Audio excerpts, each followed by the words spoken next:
Well, thank you for sitting down with us today. To get things started, I would like for you to tell us who you are and what position you hold. Thank you for inviting me to participate. It's a wonderful opportunity. I am Dorothy Henderson Bell, Professor Dorothy Henderson Bell. I am in the Aviation and Emergency Management Department, and I teach emergency management courses. Okay.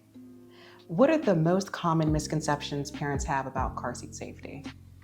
I think that probably at the top of my head, it would be the lack of car seats or inappropriate seats for the age of the child.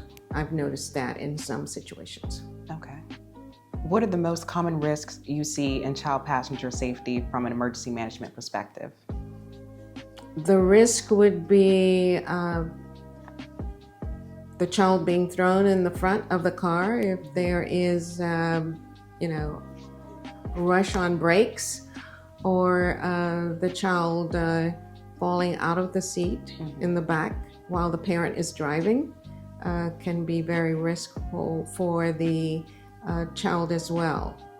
Okay.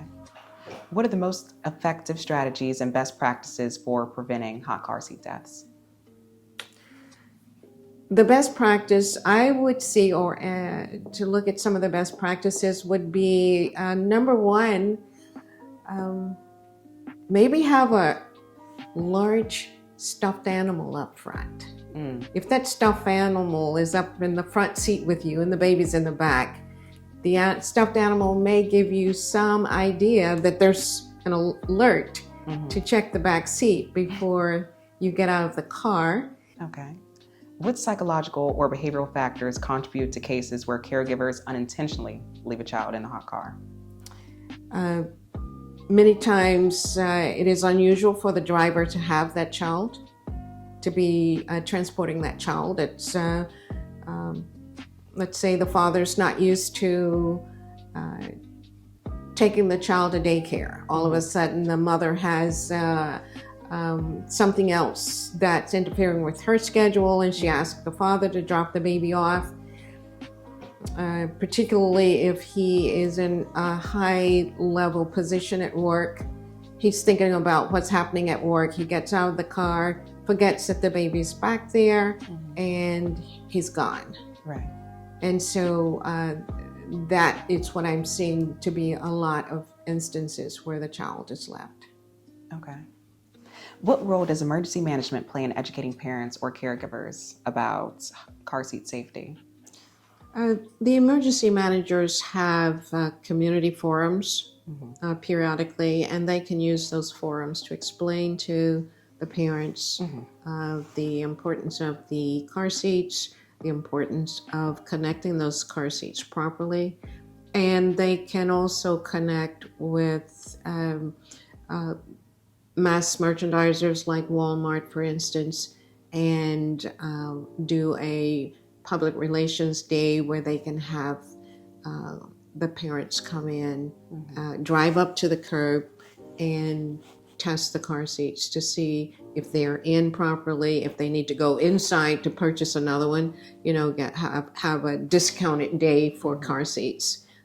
Those are the kinds of relationships that they build with the business community. They can use those techniques. How effective do you think are rear seat reminder systems and other emerging technologies in preventing these tragedies? I would assume there is a drop in deaths, but they continue to need to work on it because people are still, even with those new techniques, are still having problems with their child deaths. And we all need to probably take a step back and look at how severe this is, and work together as communities to help these people who transport children to remember that they're in the back seats of their cars. Okay, and last question. What are the key challenges emergency responders face when addressing hot car incidents, and how can response times be improved? Emergency responders do well with their response times, and I imagine you can always work on improvements. I think some of their major challenges might be getting to that child fast enough. I know they can break a window to get in, but being able to get to the child as fast as they can and have those services on site to be able to manage the child or care for the child as soon as possible. Okay. Well, I want to thank you again for sitting down with us and sharing, your thoughts on this issue. Thank you for allowing me to come. It's a great joy.